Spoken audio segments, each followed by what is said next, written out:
And in 1981, Judge McDermott decided that he would like to run for the state Supreme Court. He was a shoo-in. He was the most popular judge in the state of Pennsylvania. And so I knew that I would have to work with, begin working with other judges than he, and which I did occasionally, but I didn't want to do it, work with people that were starting in the court system. They were kids when I started, and they were assistant DAs in the system, and I knew them all very well. But so I decided I'd like to do something else, and I was about to enter the freelance industry in Philadelphia when I was contacted by some people who had a CAT system at that time called Tomcat, which was the system that was a follow-on after sort of a series of bankruptcies. Stenocomp was the first system. They went bankrupt. The guys resurfaced as Tomcat, and they contacted me, and I said, would I be willing to take a consulting role for a couple of weeks at the National Captioning Institute in Vienna, Virginia, and evaluate what their real-time system and closed captioning the potential application for it in closed captioning, about which I knew nothing, and I guess nobody did at that time.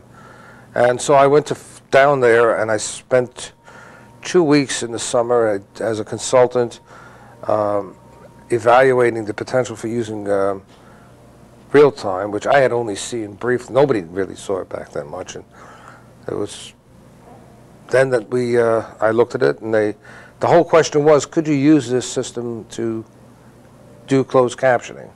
And nobody was using real-time for anything, so at that point. So I looked at it, and I said yes, I believed that the system, after 2 weeks, could be used for that purpose if you could find people to do it. And I had no intention of being that person at that point. I had a life up in Philadelphia. And so I returned home, and I was trying to help them find people, and we went to some of there was very few, as we know, cat writers at that time in the early 80s, and we were trying to find people that would be willing to get involved and take a position there. Nobody seemed to want to do it. And finally, what happened was that I was contacted by my person there. He said, at NCI, Jeff Hutchins, who asked me if I would consider doing it myself. And I said, well, I'd have to talk to my family. And just coincidentally, we're out sailing on my boat in the Chesapeake, and we rafted up, came together with another boat that evening, and there were people on there who were guests of my friends that owned the other boat, that had a deaf daughter. And we began talking about this because I happened to mention, when they told me I found out their daughter was deaf, what I had been doing, and we discussed it, and they said that captioning was truly beneficial to deaf children. But would it be what they lacked most, and she lacked most in her life, was access to live events. And that it would totally be, the benefit of this would be enormous. And so, I had briefly talked to Hildy, my wife, about this, and at that time I had my sons on board, and after spending a relatively sleepless night, I spent most of the night up thinking about it, the prospect, and realizing the significance of it, I went to my wife and my children, and I said, guys, I have an opportunity to get involved in something. I believe it's something that'll work and will benefit a lot of people, and it interests me because I was always goofy about technology for some reason, and we discussed it, and everybody felt I should do what I wanted to do. Then they would come along.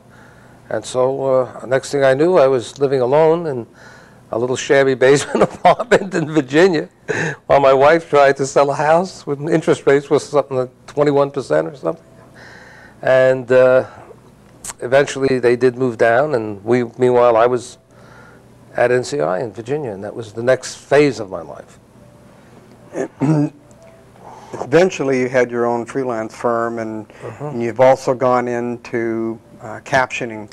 I'd like to turn now to your involvement with the National Association and how you got involved, how you chose to become involved, and during the time that you spent going through all the committees that you served on and on the board and working your way through the chairs as president, a little bit about that experience. Well, I guess my first involvement, when I was an official in Philadelphia, I became, thanks to a number of various reasons, I became involved in our state association in Pennsylvania.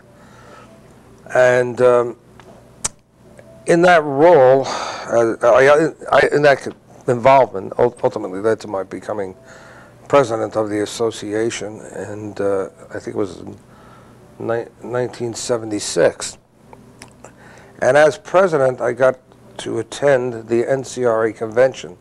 I believe somewhere in there, or somehow I got to my first convention, which was in Houston, and met a lot of wonderful people. Roy Volka, Frank Nelson, Irv Kotsky, all these wonderful leaders, Larry Bird of the past, all of them great presidents. And so I sort of started getting involved in attending conventions.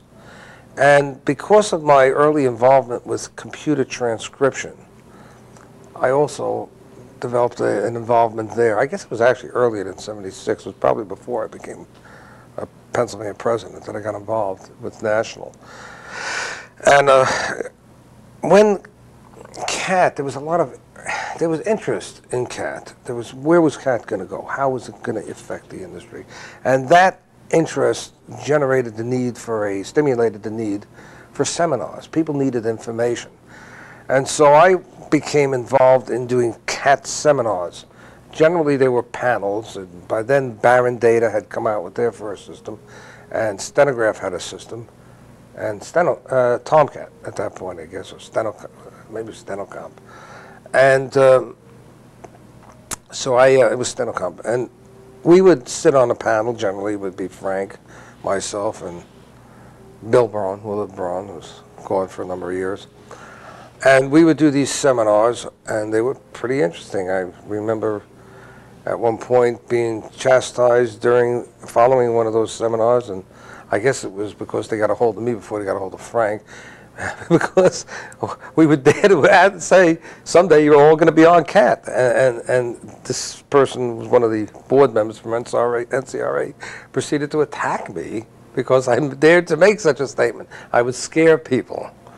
So that was my initial involvement, and it was always on the technology side initially because of my CAT involvement. I think the first committee that I chaired was the CAT committee.